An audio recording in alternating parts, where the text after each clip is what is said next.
Over the last 2 weeks, I've become somewhat disgusted by American politics.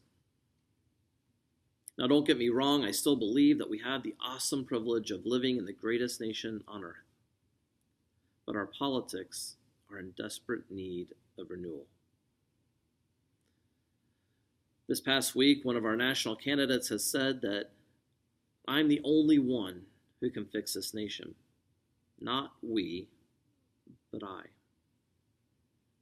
I think this statement only highlights the fact that we're living with an epidemic of individualism in our society. An epidemic that teaches our young people that it's all about me.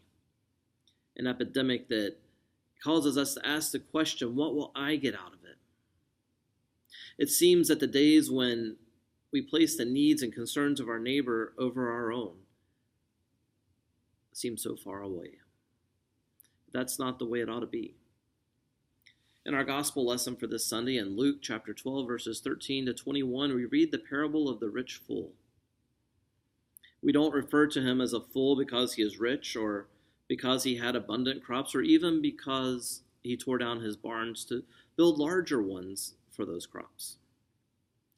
We say that this man was a fool because of his relationship with his wealth. His relationship was an egocentric one. He's only concerned with himself, and his faith is in that unholy trinity of me, myself, and I. There are no references to others, and he really does believe that he has accomplished all that he has on his own. He's under the mistaken impression that his wealth is his alone, that it is his to do with as he pleases, and that he alone produced that wealth. He didn't have enough sense to realize that all we have belongs to God, because it is God who gives us all things. And too many of us have also ascribed to this unholy doctrine and taken on the mantle of individualism. Like the rich fool and some of our political candidates, we have come to the incorrect conclusion that we can save ourselves and that it's all about me. When we die, all the wealth we've accumulated will be for naught. As Christians, we are called to turn our inward focus away from our small, egocentric selves and outward toward God, who knows our very heart, toward radical trust in Him.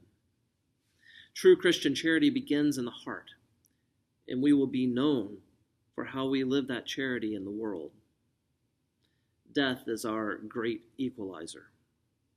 No matter what we've acquired in this life, whether it be wealth or power or prestige, when we die, we will stand empty-handed before the God of creation.